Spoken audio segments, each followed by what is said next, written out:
আসসালামু আলাইকুম। সকলে কেমন আছেন? আশা করছি সকলেই ভালো আছেন। এই মুহূর্তে আপনারা স্ক্রিনে যে ব্যাটারি দেখতে পাচ্ছেন, এটা হচ্ছে লিথিয়াম আয়ন ফসফেট ব্যাটারি, পলিমারের ব্যাটারি। এটা ভোল্টেজ হচ্ছে 3.2 ভোল্ট এবং এম্পিয়ার হচ্ছে 25 এম্পিয়ারের ব্যাটারিটা। এটা কিন্তু একেকটা 3.2 ভোল্ট। এটা আপনার 12 ভোল্ট করতে 4 পিস ব্যাটারি লাগে। এই যে আমি যদি আপনাদেরকে দেখাই, এই যে এখানে দেখেন কয়টা ব্যাটারি। 1 টা 2 টা 3 টা 4 টা। এই 4 টা ব্যাটারি দিয়ে আমরা বিএমএস সার্কিট দিয়ে lithium ion phosphate battery 4S এর 30 এম্পিয়ারের বিএমএস দিয়ে 12 ভোল্টের প্যাক তৈরি করেছি। যারা ডিসি ফ্যান লাইট চালাতে চান তাদের জন্য আশা করি সবচেয়ে ভালো মানের একটা ব্যাটারি হবে লিথিয়াম ফসফেট পলিমারের ব্যাটারিটা। খুবই ভালো মানের ব্যাটারি হবে। এটা কিন্তু রিকন্ডিশন ব্যাটারি।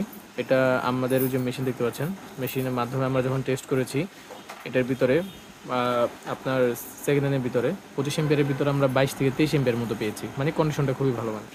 তো এই ব্যাটারি দিয়ে আপনারা চাইলে যারা সাইকেল চালাতে চান বা স্কুটি চালাতে চান 24 ভোল্ট, 36 ভোল্ট, 48 ভোল্টের, তারা অবশ্যই চালাতে পারেন এই ব্যাটারিটি দিয়ে।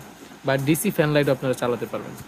12 inch fan, 16 inch fan, light সকল কিছুই চালাতে পারবেন। তো যারা এই ব্যাটারি সম্পর্কে দাম জানতে চান এবং আরও বিস্তারিত ডিটেলসে জানার জন্য অবশ্যই স্ক্রিন দেওয়া নাম্বারে হোয়াটসঅ্যাপে অথবা সরাসরি আমাকে ফোন করুন। স্ক্রিন দেওয়া নাম্বারে দেশের যে কোনো প্রান্তে এগুলো আপনারা কুরিয়ার সার্ভিসের মাধ্যমে হোম ডেলিভারি বলেন বা অফিস ডেলিভারি বলেন, যেভাবে আপনাদের সুবিধা হয় সেভাবে এগুলো আপনারা নিতে পারবেন।